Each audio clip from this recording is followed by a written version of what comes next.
So as I said, today I'm going to be talking about the life and times of Henry Wade. And many people don't know, and this isn't going to be context, but I want to set some ground rules. This isn't about politics. It is going to be a political person, and it's going to be about history. But what I'm going to tell you today is how the impact of a man and his family impacted Rockwall and the things you might not know, that as we go through this history in the timeline of a person by the name of Henry Wade Jr., that you get to see and touch history. And I got one thing today that I think will impress you. But what I want to remind you is that whether what you believe in one of the most controversial decisions in history in Roe versus Wade, I don't want to talk about where you stand on the issue.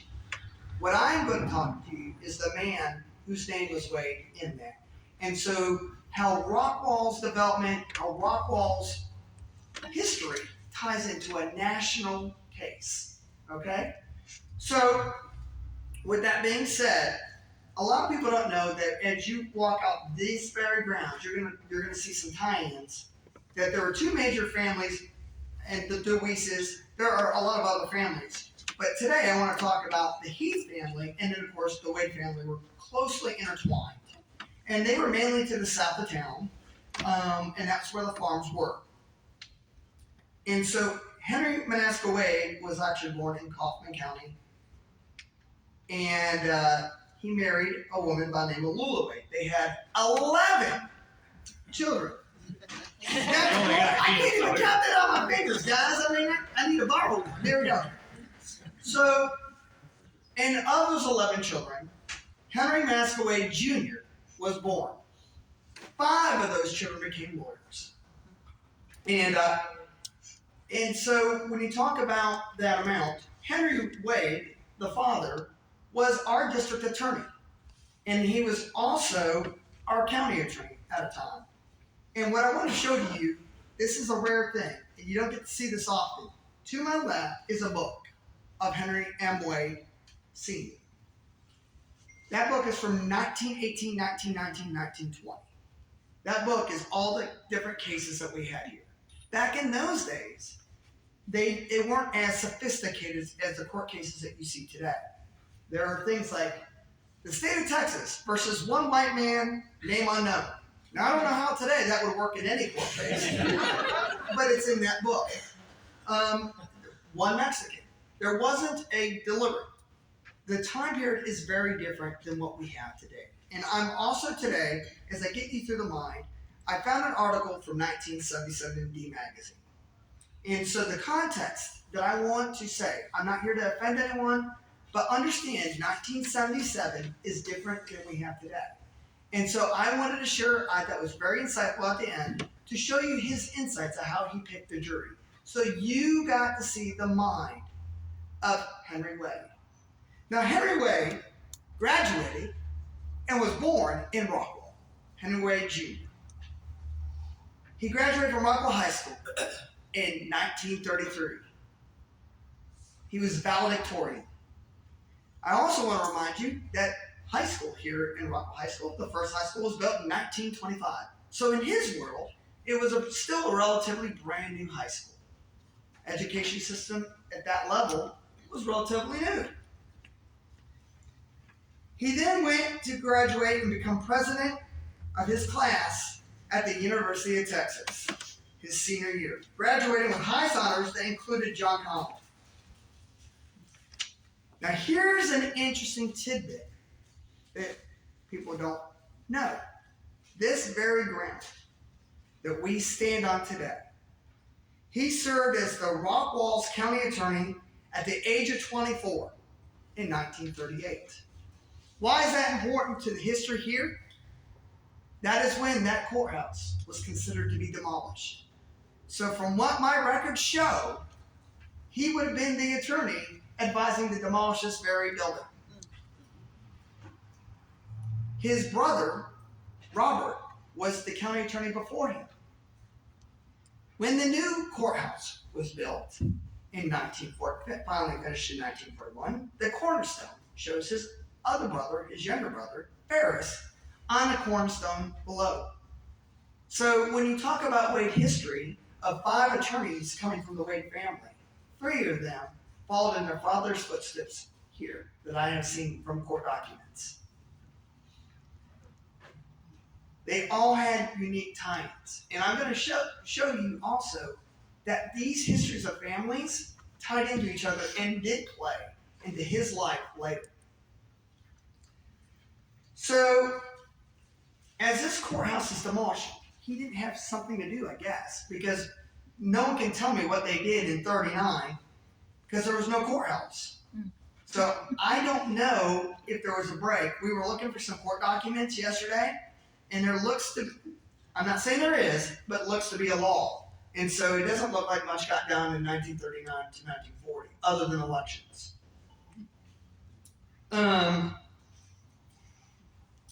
There was this guy in Washington, D.C. that recruited. His name was J. Edgar Hoover.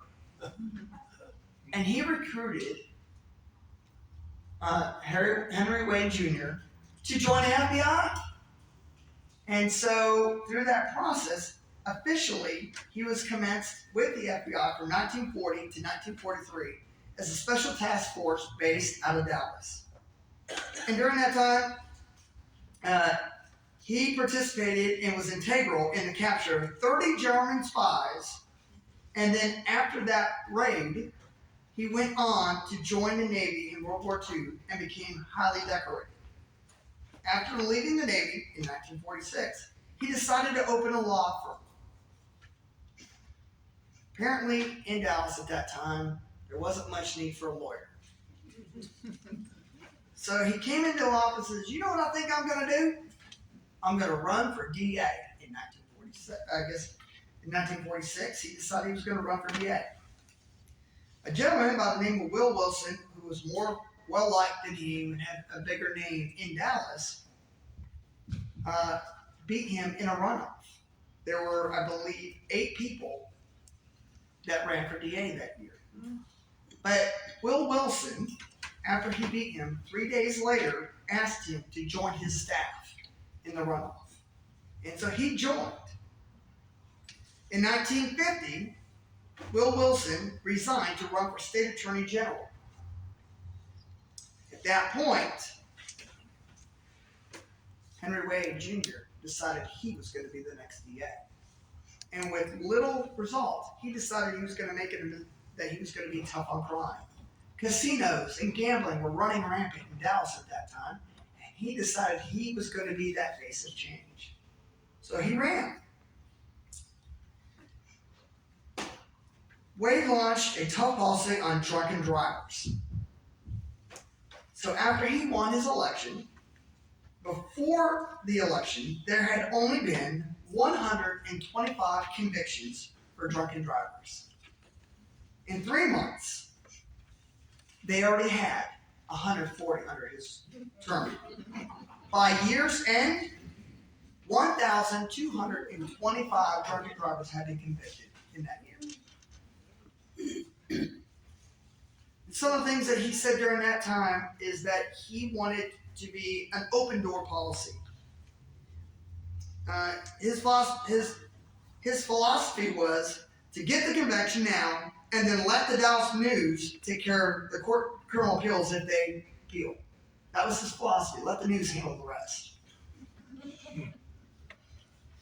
He wanted a highly disciplined office. He was one of the first innovative DAs of the time to have an open door policy. He believed that everyone, no matter where their case was or when, they should come and visit him and talk, and maybe he could settle it beforehand and get it resolved. And he said there was a fine line to keep it between those two, but he wanted to make sure that justice was done.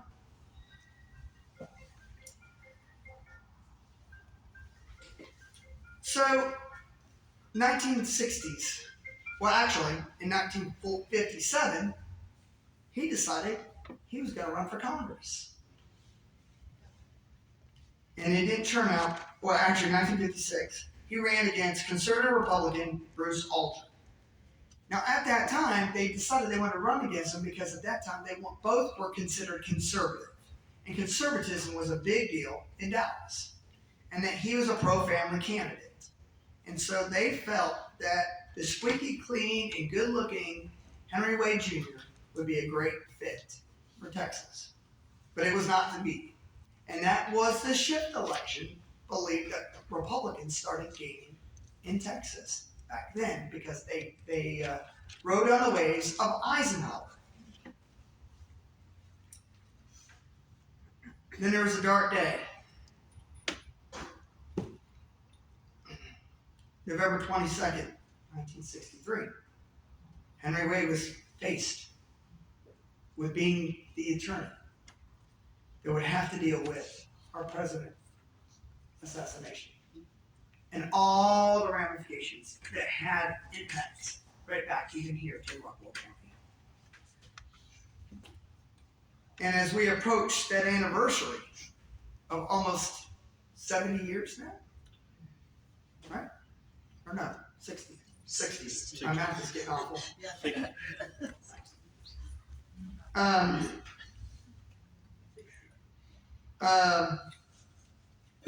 He was faced with making some major decisions.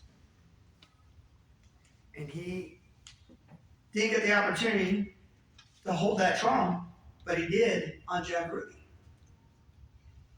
And as that became contentious on March 14th, 1964, Jack Ruby was convicted. And of course, there were some overturns that were starting to happen in how the case was handled, but Jack Ruby never had that trial.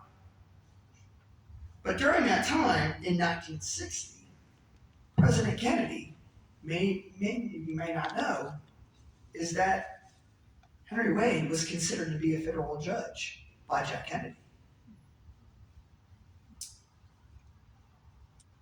After that conviction of Jack Ruby, you might not also know that Henry Wade was again considered by Bobby Kennedy and President Johnson to serve as a federal judge. Now here's the local inside baseball that you might not hear today. The Speaker of the House was the District 4's very own Sam Rayburn. And he was pitching Sarah Hughes. So when you look at political baseball, at that time, we also had a county judge in the back who was running for Senate at that time, for state Senate, before our very own Ralph Hall, was Claude Isbell. Claude Isbell, in that book, got into a fight with his brother, and it's in that very book. Local politics and those infightings would happen. Interestingly enough, Sam Rayburn worked against Henry Wade. And this is what he said. He went and approached Bobby Kennedy and Lyndon Johnson were going to appoint him, and Sam Rayburn intervened and said, listen, I understand that you're concerned that Sarah Hughes is too old at 60 years old to be a federal judge. But if she's too old to be a federal judge, then I'm too old for you to talk to me. And apparently that resonated with both of them, and they changed their mind and went with Sarah Hughes.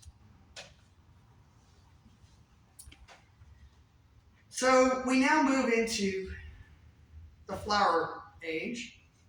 And in 1970, a lady by the name of Norma McCorvey, who would later become known as Jane Roe, would mount a constitutional challenge, which would reach the court in 1973. That case gave him the national notoriety. But a lot of people know that he was concerned it never came out, and his political damage never actually accrued. So during that whole time, he still was one of the most popular DAs in history, regardless of that.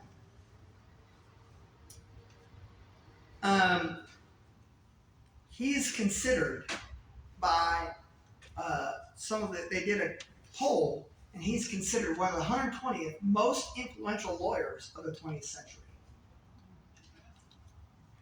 And his education is remarkable. 1988, although he had some things, there was a documentary on him called A Thin Blue Line, and it was talking about overturns in DNA. And because of the way that they were doing the processes, now today, DNA and making sure the Innocence Projects basically happened through that process and did a better job of what we did. I'm not going to talk about chastising history, but again, when you move things forward, sometimes you become more under the microscope. But that also creates advances in the way our culture and our society has become. 1995, the Henry Wade Juvenile Justice Center was created. And then he passed away in 2001 to Parkinson's. Now, when you look at a life of a 1 in 11 child, and look at what he did for the whole country, if not the world, it is neat to see that he impacted and that Rockwall had an impact on the world. So think about that as we sit in this audience, that our kids, as I have Lee Plagans, when we talk about the school district, our education developed one of the most brilliant minds in the 20th century. Kind of neat. And to see that his history, when he served here in 38, that we can touch this very ground, this very building, he had an impact on that. And the fact that this building is a reminder of what the family did, that we can still stand here today and be in this very room where they're family members, I think that's also really cool, that we should never take that for granted. So I want to give you a little mind and entertain you with a little bit, and I want to remind you that what he says in his discussions to D Magazine in 1977 is not to offend anyone, but he is rather cheeky in some of his comments. He said in the article, as he sat back, that he had a habit that was above reproach. He said, "You can say that I'm prejudiced, but I think we may have the best DA's office here in the country. Look at the number of courts we have, the number of cases we dispose, with his voice firm and resonant about how offhand this must be how he talks to his jury." Well, what does he look for in a juror? Attitude. You are not looking for a fair juror, but rather a strong, biased, and sometimes hypocritical individual who believes that defendants are different from them in kind rather than degree. Folks, I'm just reading what the article says. You're not looking for any member of a minority group, which may not subject him to oppression. They almost always empathize with the accused. You're not looking for free thinkers and flower children. Observation is worthwhile. Any case, no matter how weak, can be won with the right jury.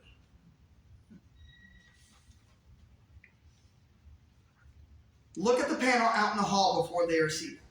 You can spot the show-offs and the liberal leads, how to and whom they are talking. Observe the veneermen as they walk into the courtroom. You can almost tell as much about a man by how he walks as how he talks. Look for the physical afflictions. These people usually sympathize with the accused. Dress. Conservatively well-dressed people are generally stable and good for the state. In many counties, the jury summons states that the appropriate dress is coat and tie.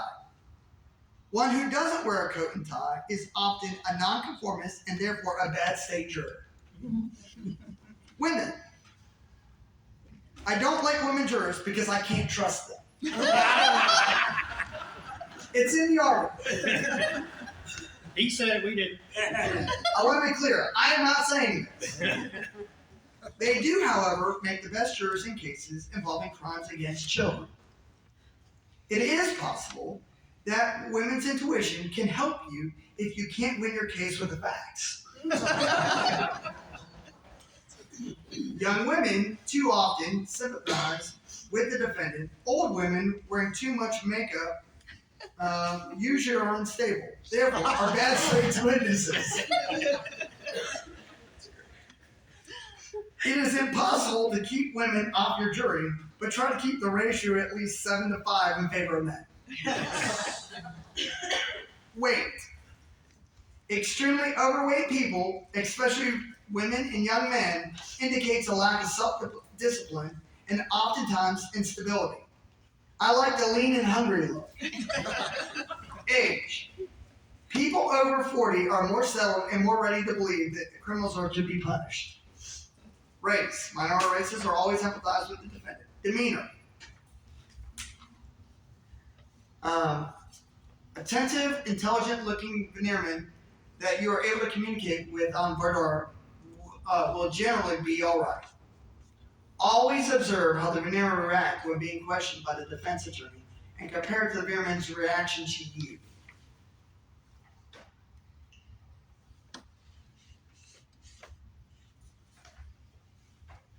He had an attitude that was a winner-take-all. And he definitely felt that in that time, he stressed the importance of the final argument.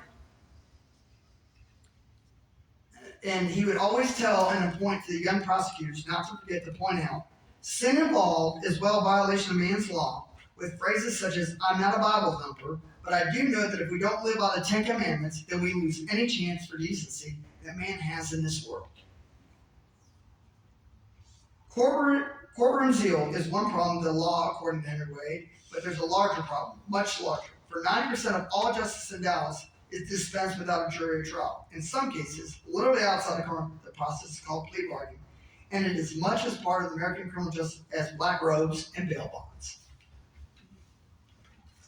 I hope today that and I hope that you will take a chance to look at our history here, because as you look here at this book, and then you see the family down on the cornerstone outside located to your right as you walk out, that you see that history is well alive, and this is why it's important for meetings like this and organizations like this, that we can still talk about 100 years later, the importance when people are long gone, that we can still tell their stories when they're not alive. So I hope that this speech is, I kept it short, but I do want to get you to be able to go and remember 9/11, that you get a time just to reflect on the history that you've made and that others will make, and the importance to instill in our children and your children's children and your children's children's children, that we continue to keep Rockwall's history alive. Thank you.